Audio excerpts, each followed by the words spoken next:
C'est avec un honneur immense et une joie indicible que je prends la parole en ce jour devant cette auguste assemblée en tant qu'élu de la plus grande commune d'Abidjan. Cette joie qui m'étreint est d'autant plus grande que la rencontre d'aujourd'hui n'est pas l'œuvre d'un seul parti politique, mais à l'initiative des mouvements et associations de la société civile. C'est donc dire, Monsieur le Président, honorables invités, que c'est toute la population de la Côte d'Ivoire et singulièrement celle de Yopougon, unie dans sa diversité ethnique, culturelle, religieuse et politique, qui vous reçoit ce jour dans ce mythique espace de la place Figayo.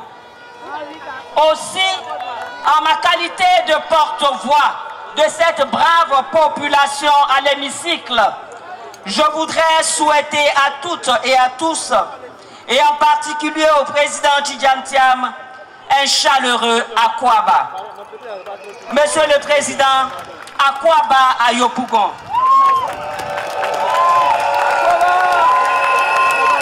Akwaba chez vous, Monsieur le Président. Oui, Monsieur le Président Tidjane Thiam, vous êtes ici chez vous à Yopougon, car cette commune, depuis les pères fondateurs de la Côte d'Ivoire moderne, a toujours été administrée par le PDCI RDA, parti dont vous conduisez aujourd'hui les destinées. Je veux parler de Gadier Pierre, de Doucouré Moustapha, de Bédi Joseph, sans oublier les valeureux militants Adé Mensa François, Alexis Gogoise, Madame Aboua Rebecca, pour ne citer que ceux-là.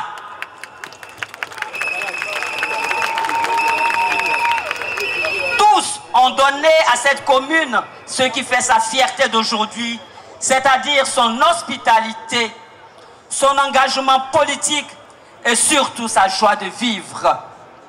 Mais malheureusement, depuis 1999, qui a vu la perte du pouvoir d'État par le PDCI RDA, cette joie s'est estompée et la misère a commencé à s'installer dans cette cité cosmopolite.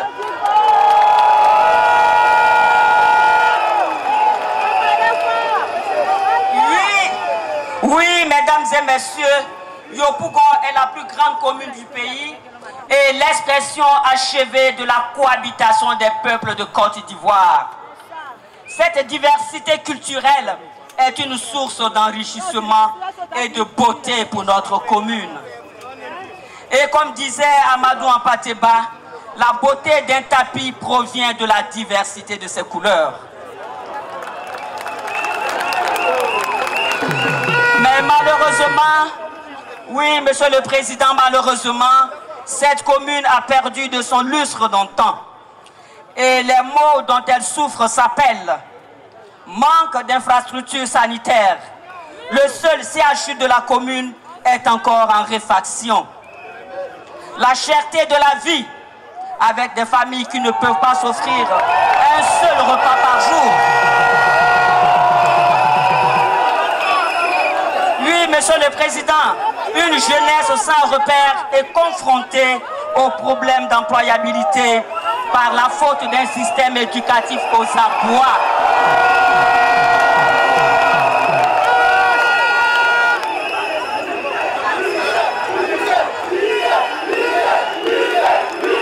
Oui, Monsieur le Président, une jeunesse sans repère est confrontée aux problèmes d'employabilité par la faute d'un système éducatif aux abois. Un déguerpissement tous azimuts des populations sans tenir compte de la précarité de leurs conditions de vie. Bref, Monsieur le Président, cette commune va très mal et aujourd'hui la preuve est là, devant vous.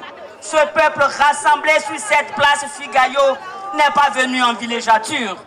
Il est présent devant vous pour vous traduire son ressenti face à une Côte d'Ivoire qui va à volo. L'organisation de cette cérémonie par la société civile n'est donc pas anodine. Elle traduit une aspiration profonde, celle d'un peuple en quête d'un leader nouveau et éclairé. Et vous l'êtes, Monsieur le Président.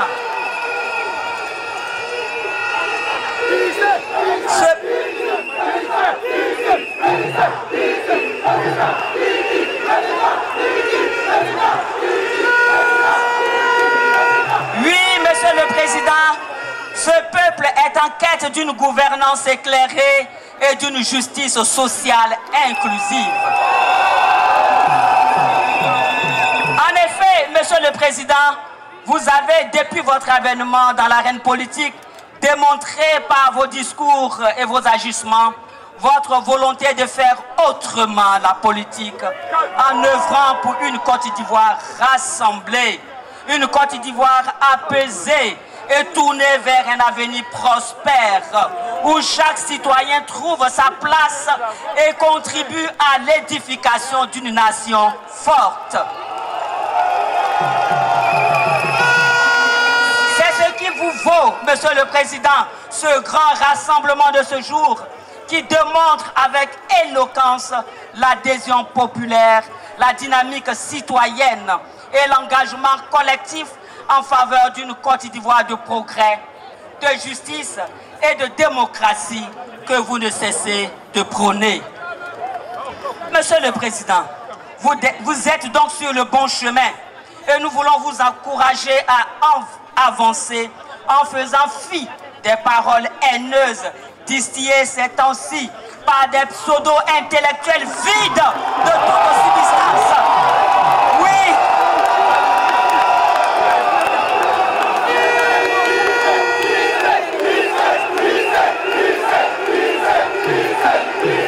Monsieur le Président, vous êtes donc sur le bon chemin et nous voulons vous encourager à avancer en faisant fi des paroles haineuses distillées ces derniers temps par des pseudo-intellectuels vides de toute substance et manipulés à coups de billets des banques.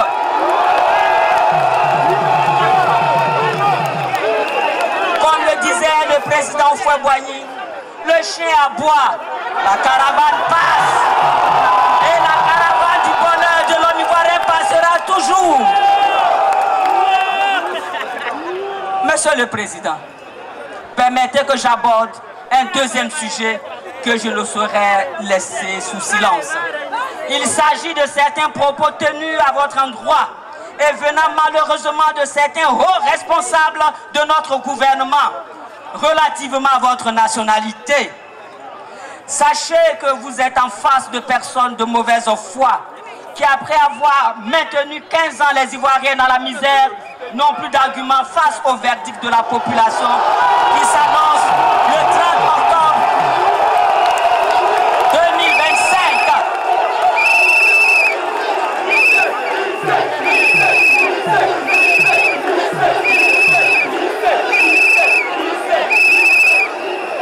Monsieur le Président, sachez que vous êtes en face de personnes de mauvaise foi qui, après avoir maintenu 15 ans les Ivoiriens dans la misère, n'ont plus d'arguments face au verdict de la population qui s'annonce implacable le 30 octobre 2025. Alors, comme des naufragés en haute mer, tout est pour eux une bouée de sauvetage. Mais sachez, Monsieur le Président, que cette forfaiture ne passera pas, car les Ivoiriens ne sont pas dupes.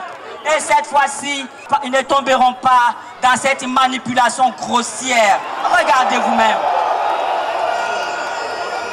Regardez vous-même. Le président Thiam était ivoirien quand il fut le premier Ivoirien à entrer à l'école polytechnique en Europe. Il était Ivoirien quand il est sorti major de l'école polytechnique.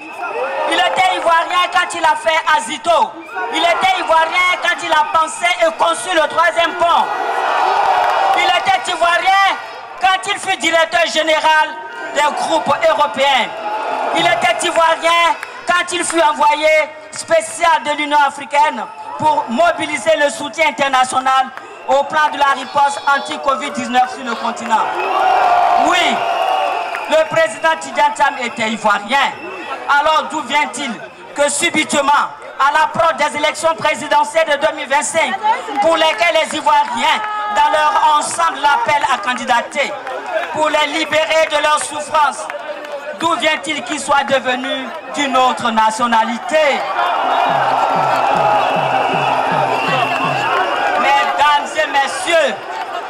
Mesdames et messieurs, c'est le signe que la peur a changé de camp. Et comme le dirait une expression bien de chez nous, ce sont les derniers soubresauts de l'agonisant. Soyez donc rassurés, Monsieur le Président. Vous êtes Ivoirien aujourd'hui, vous êtes Ivoirien demain, et vous le serez à jamais. Oui, vous le serez à jamais. Dans cette période où nous parlons d'élections apaisées, nous invitons certains hauts responsables politiques de notre administration à avoir le bon ton en prenant exemple sur vous. Monsieur le Président, Mesdames et Messieurs, pour clore mes propos, je voudrais remercier les populations de Yopougon et l'ensemble des associations et mouvements de la société civile qui, par ce grand rassemblement, ont compris que l'avenir se construit par notre engagement quotidien, par notre foi en nos valeurs et en notre détermination à œuvrer ensemble pour une nation meilleure. Titi président, Titi président, Titi président, Titi président, Titi